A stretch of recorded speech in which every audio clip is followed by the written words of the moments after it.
Dr. Rainey, it's such a pleasure to have you here, and everyone here has been picking your brain because we all have questions about dentistry, our teeth, problems we've had, etc. But we thought maybe we'd first start out by talking about pediatric dentistry because it's if children can be taught the correct way and their parents, I'm assuming that we don't have nearly the problems later on in life. But would you talk to us about how pediatric dentistry came into being? And it seems like it had something to do with World War II.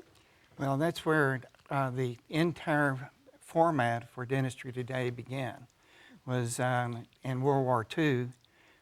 When our fathers and grandfathers came back from World War II, they'd seen beautiful roads, all kinds of construction, engineering all throughout Europe.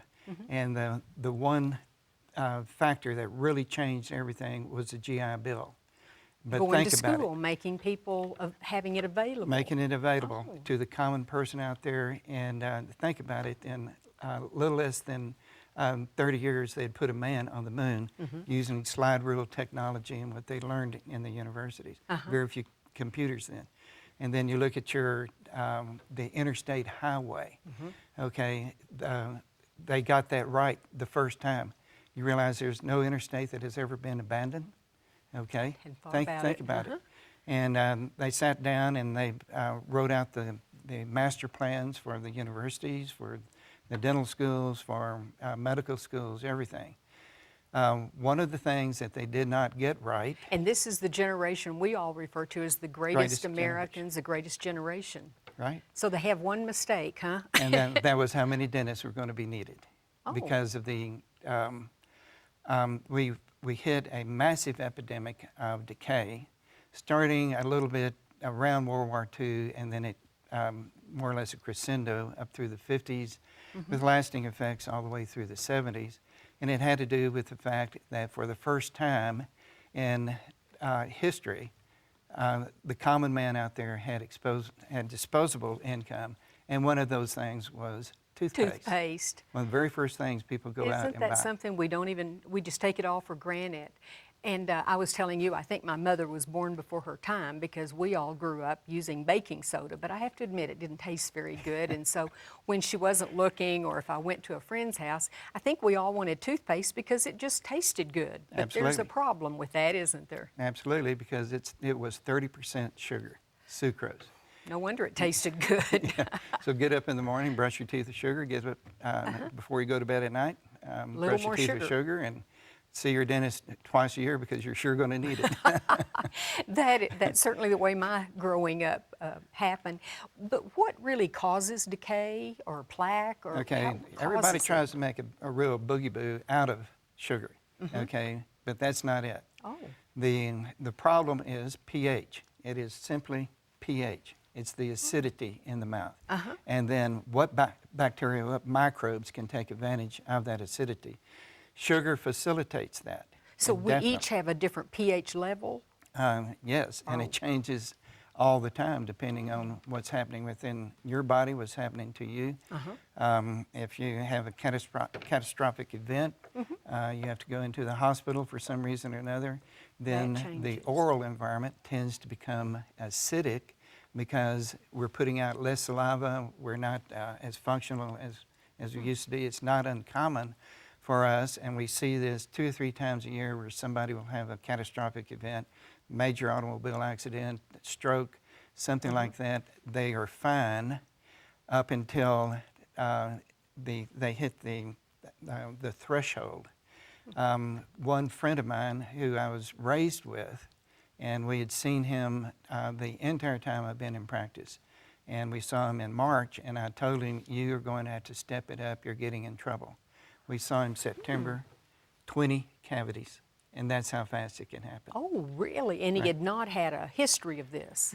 Nothing serious, like but he had gone through chemotherapy, and it hit an immune system problem. It virtually wiped out his salivary glands. Everything changed, and that's what he said. And he said, Tim, you know, I'm doing what I've always done, and I said, that's the problem. Right there. But your body's changed, and other things have happened. Well, as a dentist, when people first bring their child in, what do you mostly see? Okay. Other than crying children, maybe that No. are scared to death? No, not at all. We love having children in. We ask the parents to bring all of the infants with them from day one. We have patients who are in their 40s now who were actually in my office the week they were born. Oh, my They came word. in. We insist on that. So we want it to be a friendly environment, a familiar environment. And they get used to you Absolutely. and the nurses or the Well, practitioner. not so much used to me. Okay. The nurses are fantastic at this. All of them have been mothers. They understand know. how the interaction goes. We bring the kids into the operatory. We're doing the cleaning of the teeth, hygiene. And it is absolutely amazing when they sit there and they watch what's going on.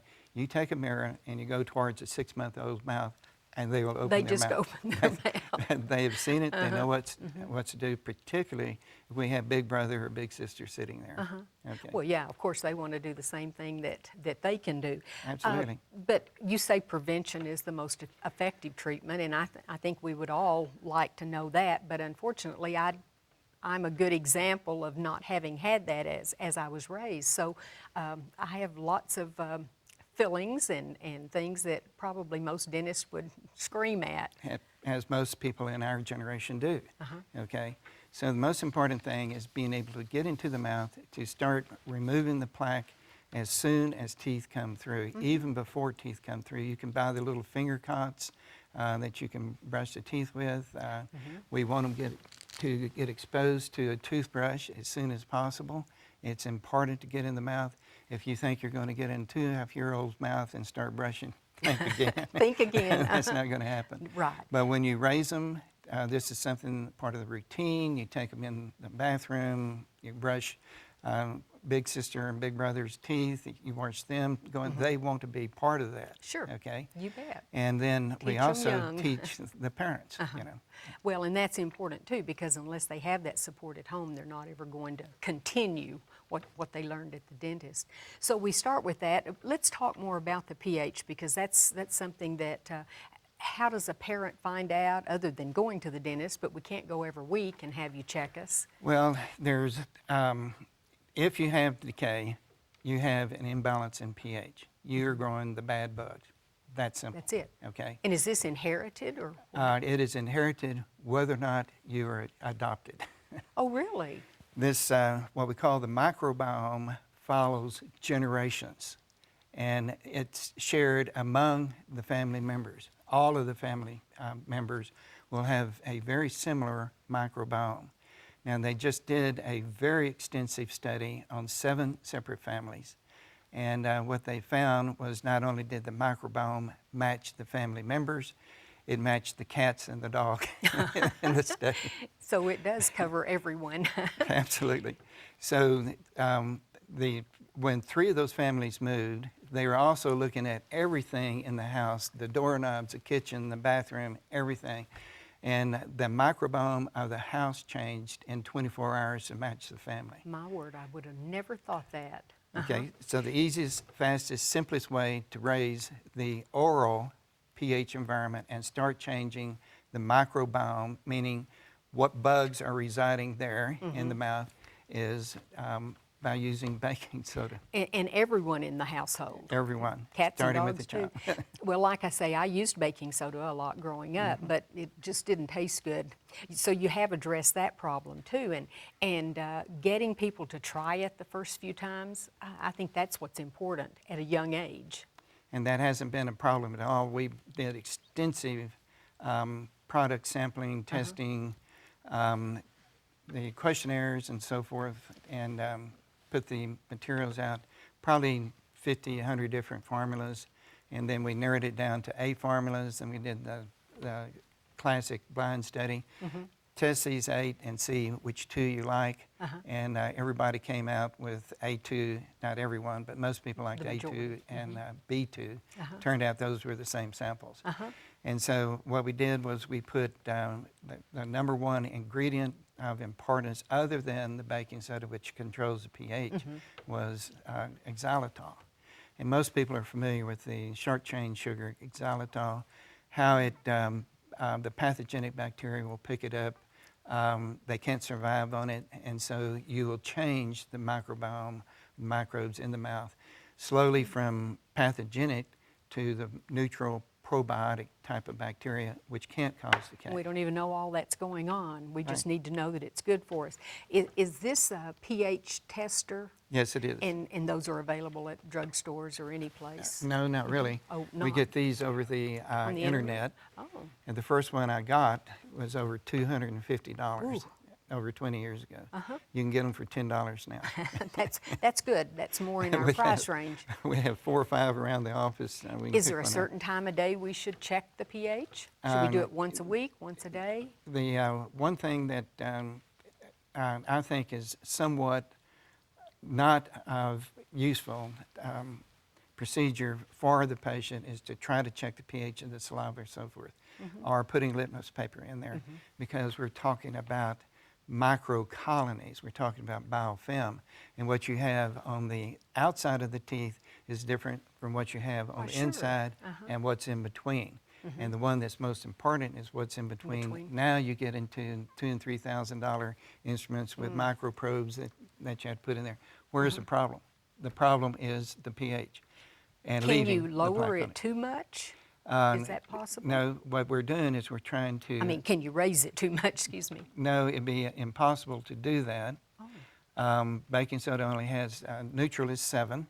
Baking soda has a pH of around 8 to 9.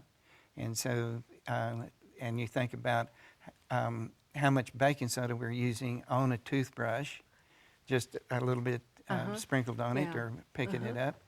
You just wet your toothbrush. Just with and the then- toothbrush, and then it'll pick it up better, of course, Wow. than being dry right here. But it doesn't take much more than that. This is a 6-month supply for a family, by the way. Wow. Okay. So just the baking soda, the little bit that we have on that toothbrush is going to neutralize a whole lot of acid.